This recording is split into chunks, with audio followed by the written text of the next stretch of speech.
Hi friends, welcome to my channel. మన భారతదేశము ఎన్నో ఆలయాలకు, ఎంతో అద్భుతాలకు ప్రసిద్ధిగాంచిన దేశం. అలాంటి మన దేశంలో లెక్కకు మించి మన హిందూ దేవాలయాలు ఉన్నాయి.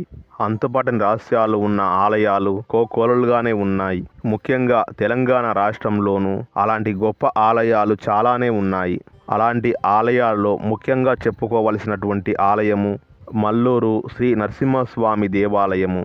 హిరణ్యకశిపుడి ఆగడాలను అంతమొందించడానికి, భక్త ప్రహ్లాదుడికి ముక్తిని ప్రసాదించడానికి విష్ణుమూర్తి ఎత్తిన అవతారమే నరసింహ అవతారము.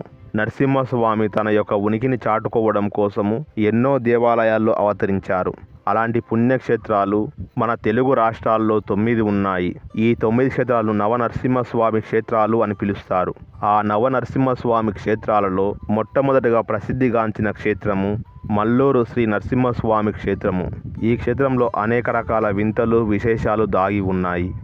మనకు హిమాలయాల్లో ఉన్న, అలాగే ఈ హిమాచల్ ప్రదేశము ప్రకృతి వైద్యానికి, వనమూలికలకు పెట్టింది పేరు. ఇక్కడ పూర్వకాలంలో మునులు, ఋషులు ఈ క్షేత్రం దగ్గర తపస్సు చేసినట్లుగా చరిత్రకారులు చెప్తూ ఉన్నారు.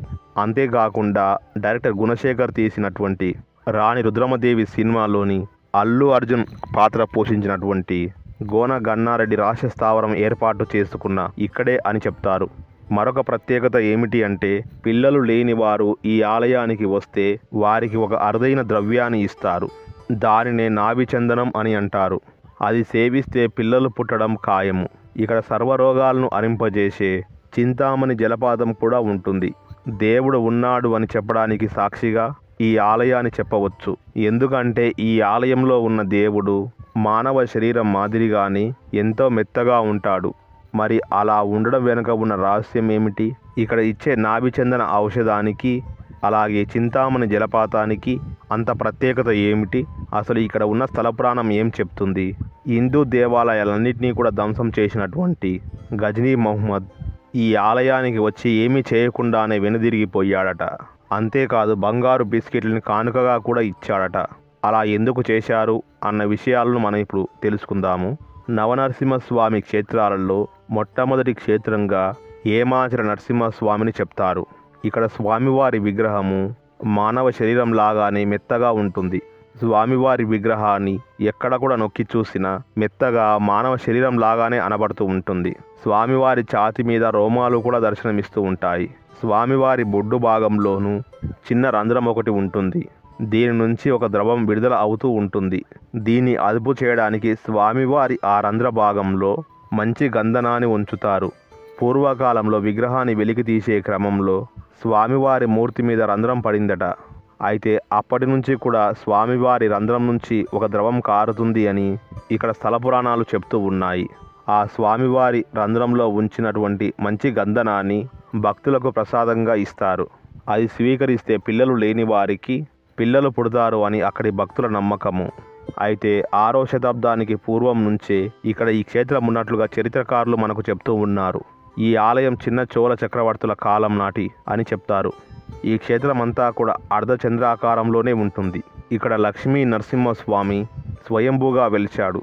శాతవాహన చక్రవర్తి దిలీపకర్ణి మహారాజుకు స్వామివారు కలలో కనిపించి తాను ఇక్కడ గుహ అంతర్భాగంలో ఉన్నాను అని చెప్పారట. మహారాజు 76,000 సైనికులతో అక్కడ తవ్వకాలు జరిపిస్తూ ఉండగా అలా స్వామివారికి గుణపం నాభిలోనికి కుచ్చుకుంది.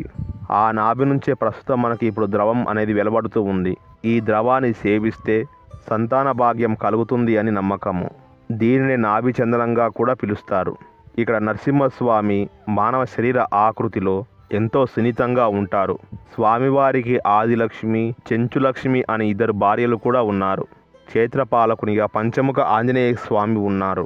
క్షేత్రానికి పశ్చిమాన వేణుగోపాల స్వామి, తూర్పు భాగాన కోనేరు, దక్షిణాన నర నరసింహస్వామి క్షేత్రాలు ఉన్నాయి.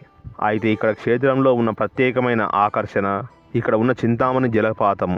దట్టమైన అడవిలో కొండలపై నుంచి వస్తూ ఉన్న ఇక్కడ జలధారను చింతామణి జలపాతంగా చెప్తారు. ఈ జలపాతంలో భక్తులు భక్తి స్నానాలు చేస్తారు. ఈ జలధారలు విశేషమైన ఔషధ గుణాలు ఉన్నాయి అని, ఈ నీటిని తాగితే సమస్త రోగాలన్నీ కూడా మటుమామ అవుతాయి అని భక్తులు ఎంతో ప్రగాఢంగా నమ్ముతారు. కాకతీయ రాణి రుద్రమదేవి ఒకసారి తీవ్రమైన వ్యాధితో బాధపడుతూ చింతామణి జలధార నీళ్లు తాగింది అని, ఆ తర్వాత ఆమె అనారోగ్యం బారి నుంచి పూర్తిగా బయటపడింది అని ఇప్పటికి కూడా చాలామంది చెప్తూ ఉంటారు. ఈ జలపాతానికి చింతామణి అని రాణి రుద్రమదేవియే పేరు పెట్టారు. ఓరుగల్లు రాజధానిగా పరిపాలన సాగించినటువంటి కాకతీయ రాజులు ఏలుబడిలోని ఈ ఏమాచల క్షేత్ర ప్రదేశం ఉండేది. ఈ ఏమాచల క్షేత్రంపై గోన గన్నారెడ్డి నేతృత్వంలో సైనిక స్థావరం నిర్వహించినట్లుగా ఇప్పటికి కూడా మనకు ఆనవాలు కనబడుతూనే ఉంటాయి. గుట్ట శిఖరంపై కాకతీయ రాజులు కోనేరు, అర్ధమండపము, గుర్రపు శాలలు, రాక్షస గుహలు నిర్మించి శత్రు రాజ్యాలతో యుద్ధం చేయడానికి ఇక్కడ వ్యూహరచనలు చేసేవారు అని చెప్తారు. గోదావరికి కేవలం కొద్ది దూరంలోనే ఉన్న ఈ క్షేత్ర శిఖరం నుంచి గోదావరి అవతలి వైపు నుంచి కాకతీయ రాజ్యం వైపుకు దూసుకు వచ్చే శత్రు సైన్యాలను గుర్తించడానికి దర్పణం ద్వారా వీక్షించేవారు అని తెలుస్తుంది.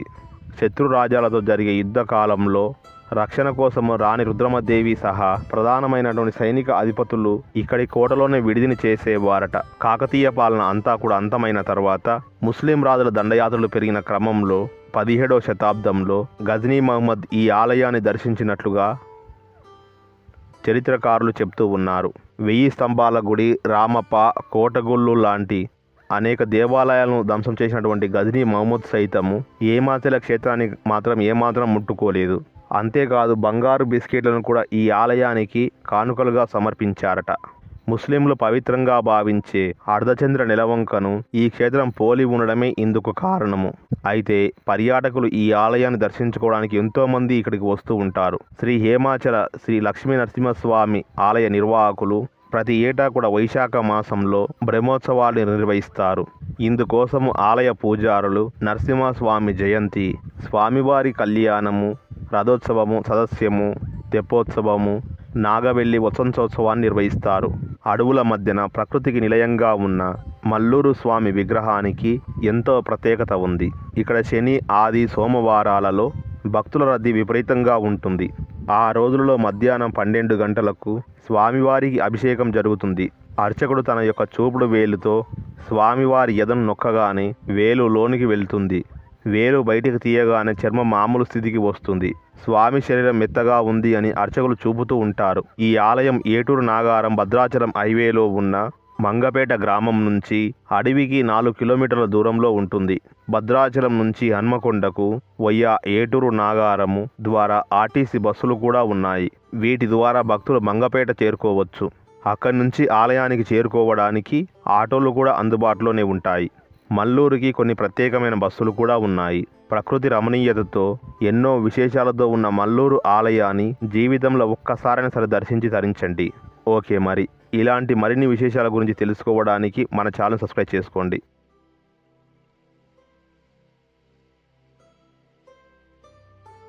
Sri Chaitanya